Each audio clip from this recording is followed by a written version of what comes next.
You see this right here? That is the reason why, whenever it comes to original art, whether it be for my channel or anything else, I don't do shit. This is by far the worst Cover Killer Nation coaster ever constructed, and I constructed it. So let's talk about music. Let's talk about the thing I'm good at. Let's talk about the thing that all of you guys have subscribed to me for. Let's talk about the new Threshold album, which is entitled March of Progress, which came out a couple of weeks ago. I'm still waiting to see whether or not we're going to get it in the store. I'm sure some places in America may already have it, which means I'm going to have to order it, bloody fuck. March of Progress by Threshold. Threshold are an English progressive metal / rock band that have evolved by leaps and bounds throughout their career, which started in the early 1990s. Actually, the late 1980s, where they were basically a cover band, covering bands such as Rat and Testament. Interesting that they evolved into a progressive rock, progressive metal band with that sort of past. But it's true. Amazing. Mindfuck. Chris Angel, mind douche. Anyways, with this album, I noticed something that I last noticed in the year of our Lord, 2009, and I'm going to get to that very shortly. However, what I want to tell you as part of the background is the fact that this is a band that's gone through a pair of different vocalists, one of which, the current vocalist, has been a part of the band now 3 different times, and they've also been affiliated with 2 record labels. They were affiliated with Inside Out up until their last album, Dead Reckoning, which came out in 2007, where they made the jump to Nuclear Blast. So, once again, you're going from a traditional prog rock label or progressive metal label and jumping to Nuclear Blast, which does employ some prog rock and some prog metal, however, is a little bit more known for the diversity of their metal. Does this actually mean and suggest that this is going to be an album that's going to be a lot heavier than previous affairs? Why, yes it does. Thank you for noticing. Yes, this album is certainly one of the heavier albums that you're going to find in Threshold's catalog. And surprisingly enough, or maybe not surprisingly enough, as you would probably think, this is also probably one of their best. Is the heaviness really the dictation point of this? Absolutely not. It's for the factors that I'm going to spill out here in the following minutes. The first album that I ever heard from this band was Hypothetical, which came out in 2001, and strangely enough, on a lot of websites, this is hailed as one of their best. However, of course, opinions are different throughout metal land. Andrew Bennett, who is one of my good friends on Facebook, actually points toward Critical Mass as his favorite, which was the follow-up to the album I just mentioned. So it's really all dependent on how you feel. I really love that album. I love songs like Turn On, Tune In. I love songs like The Ravages of Time, and the song Narcissus, the last track on the album, actually, Narcissus, was the track that introduced me to this band, thanks to somebody who sent me a prog metal sampler through the mail, what feels like an eternity ago. So what makes this album different? What makes this album really unique? Well, for one, I need to get to the 2009 feeling. The 2009 feeling was whenever I heard the last Redemption album, and I don't mean the one that just came out last year, I mean Snowfall on Judgment Day. Right whenever I heard it, right off the bat, you know, the first initial couple of listens, I immediately felt something, and I felt something massive.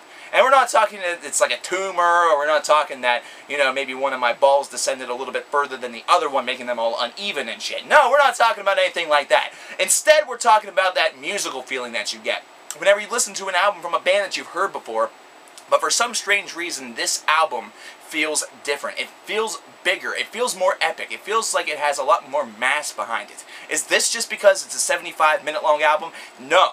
It's because of the tone.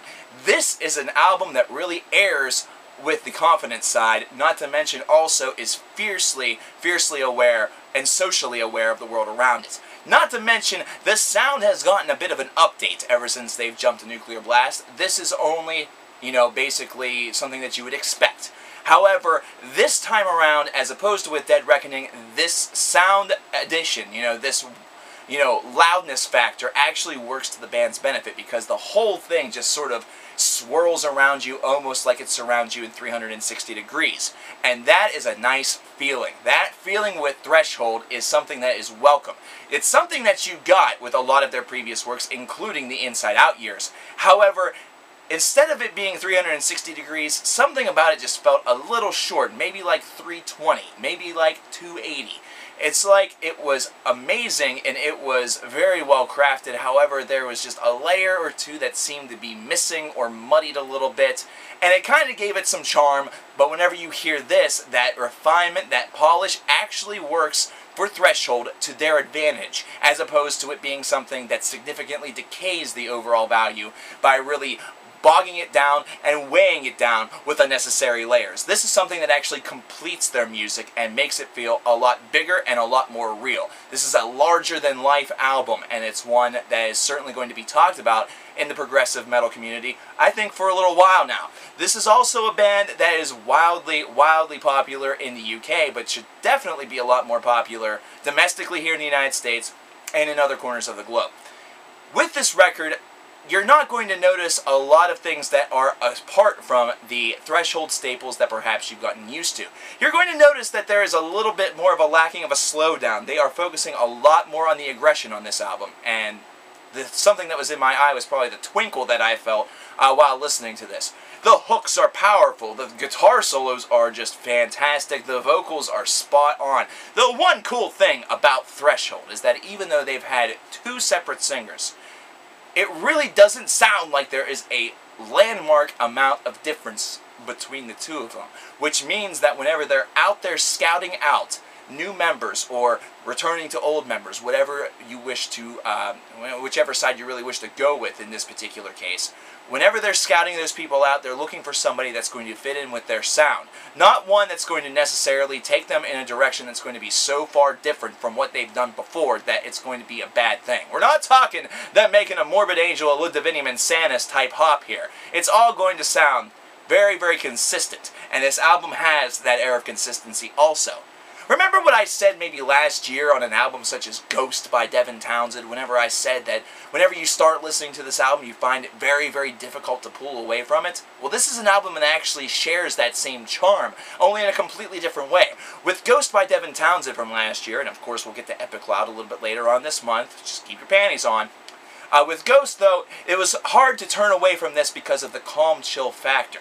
The fact that you were able to listen to this and kind of feel like you were adrift from everything that surrounded you and at one with yourself. With Threshold's album here, it really feels more like you are one with the chaos. You're one with the spiraling visions that are occurring within these landscapes and these soundscapes. You can kind of feel yourself being right there in the midst of these debates, in the midst of all of this, you know, desire for change or desire for awakening in America or abroad or really worldwide. They're really aiming more for a worldwide awakening, but you can definitely apply it to your domestic land. And whenever you take all these things into account with songs such as Return of the Thought Police, you're really starting to get yourself involved with that inner process. And that inner process is something that does involve you to engage in a little bit of thought. The lyrics are, of course, 100% masterful as per usual. This band has always been a solid lyrical band. And they've actually gotten some acclaim because they were actually spotlit in a movie. Pilot in the Sky of Dreams was in, I believe it was called In the Name of the King. I don't know, I never saw the film. However, this is kind of cool for them also, considering it's very rare that you see progressive rock or progressive metal in a soundtrack. Correct me if I'm wrong. But overall, this album has that big, massive feeling that you really want in a album of this caliber. It's not going to really take you away, such as in Metropolis 2 Scenes of a Memory. And it's not quite going to take you away the same way Redemption, Snowfall, and Judgment Day did in 2009, whenever it won the Album of the Year honors on this very channel. However, it's going to be pretty damn close because you get lost in this world. You kind of get lost in all of this internal debate. You get lost in this music that's really directing these observations and kind of channeling yourself to a certain direction. It seems as though Threshold has found a way to have their message brought across eloquently, both lyrically and musically, and this album, March of Progress, is once again another bright and brilliant example of that. I would not have done this for any of their other albums. I may have done this for a hypothetical whenever it came out. I don't know, because that was in 2001, and I was not doing album reviews on YouTube in 2001, so yeah, there you go. But I'm going to give this album an 8.75 out of 10. I really, really enjoyed listening to this. I'm going to enjoy listening to it for quite some time. I can feel that. And it's going to be one that's going to be occupying my car stereo for a while. What do you guys think? Do you guys agree? Do you guys disagree? Do you guys like the jokes? Did you guys like the coaster? Is the coaster cool? I think it sucks, but if you think it's cool, then I think it's cool. I'll talk to you guys next time.